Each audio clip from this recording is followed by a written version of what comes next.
رات کو بھی عبادات ہوئیں. جب صبح کا وقت آیا تو حسب معمول چرواہے آئے اور انہوں نے اونٹوں کو اٹھانا چاہا تو اونٹ اٹھ نہیں رہے تھے.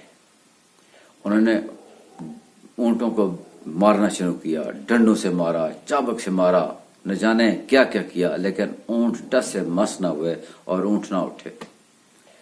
وہ بڑی حیرانگی میں، پریشانی میں سوچنے لگے کہ یہ ہوا کیا ہے. یکدم انہیں خیال آیا کہ کل جو ادھر ایک بابا جی بیٹھے ہوئے تھے انہوں نے یا تو بد دعا کی ہے یا انہوں نے کوئی جادو کر دیا ہے کہ اونٹ اٹھ نہیں رہے. یہ بات کچھ اقتدار کے درمیانے طبقے تک کے لوگوں کے پاس گئی تو انہوں نے کہا کہ بابا جی کی جا کے منت سماجت کریں کہ اونٹ ہیں، اگر اٹھیں گے نہیں، چرنے نہیں جائیں گے، پانی نہیں پئیں گے تو بھوکے بھی رہیں گے اور پیاسے بھی رہیں گے. آپ سے درخواست ہے کہ آپ نے اگر جادو کیا ہے تو اس جادو کو ختم کریں، آپ نے بد دعا دی ہے تو بد دعا واپس لے لیں. تو حضرت خواجہ غریب نواز نے فرمایا کہ ہم مسلمان ہیں اور مسلمان بد دعا بھی دینے سے اجتناب کرتے ہیں اور جادو بھی نہیں کرتے. جس نے انہیں بٹھایا ہے وہی انہیں اٹھائے گا، جاؤ اپنے اونٹوں کے پاس. جب وہ اونٹوں کے پاس واپس آئے تو ان اونٹوں کو اٹھانے کی کوشش کی تو یکدم اونٹ اٹھ گئے.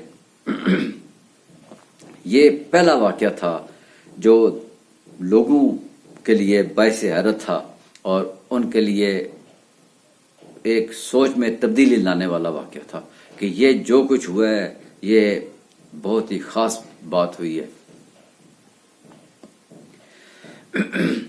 خیر، حضرت خواجہ غریب نواز کے ساتھیوں نے، عقیدت مندوں نے، اور انہوں نے وہ پانی تالاب کا استعمال کرنا شروع کیا وضو کے لیے، غسل کے لیے، اور اپنی عبادات بھی کرتے رہے. لوگوں کو اس پہ بھی اعتراض ہوا کہ یہ پانی تو ہندوؤں کے لیے ہے اور یہ ہندوؤں کے لیے بڑا ہی مقدس و مبارک پانی ہے، یہ نہ جانے کون لوگ آ گئے ہیں جو پانی کا استعمال کرتے ہیں اور اس سے ہمارا پانی ناپاک ہو جائے گا. چنانچہ بات آگے پہنچائی گی. جب پرتھوی راج تک یہ بات پہنچی تو اس نے بھی حیرت کا اظہار کیا، غصے کا اظہار کیا اور سختی سے تاکید کی کہ ان لوگوں کو کہہ دو کہ یہ پانی استعمال نہ کریں. چنانچہ حضرت معین الدین چشتی اجمیری رحمۃ اللہ علیہ کو یہ پیغام ملا تو انہوں نے ان لوگوں سے کہا کہ چلیں ہم ایک مشکیزہ پانی کا بھر لیتے ہیں تاکہ ہمارے پاس تھوڑا سا پانی تو ہو. انہوں نے اس شرط پہ اجازت دی کہ مشکیزہ پانی کے اندر ڈال کے بھریں، آپ کا جسم یا ہاتھ پانی سے ٹچ نہیں کرنا چاہیے. چنانچہ آپ نے اپنے ساتھی قطب الدین کو یہ حکم دیا کہ جاؤ مشکیزہ بھر لے. انہوں نے مشکیزہ پانی میں ڈالا، پانی میں کچھ دیر وہ ڈوبا رہا اور جب مشکیزہ پانی سے بھر گیا اور اسے رفتہ رفتہ پانی سے نکالنے لگے تو تالاب کا سارا پانی ختم ہونا شروع ہو گیا، حتیٰ کہ مشکیزے کو جب مکمل باہر نکالا تو تالاب کا پانی خشک ہو چکا تھا اور تالاب بالکل ایک خشکی کا سما پیش کر رہا تھا. یہ بات پھر لوگوں کے لیے باعث تعجب تھی. نہ ہی صرف باعث تعجب تھی بلکہ ان کے لیے ایک نئی پریشانی کا آغاز ہو گیا کہ اب ہم جب پانی نہیں ہے تو غسل کیسے کریں گے، ہاتھ منہ کیسے دھوئیں گے، پانی کا استعمال کیسے کریں گے، ہم اپنے گناہوں کو کیسے صاف کرائیں گے.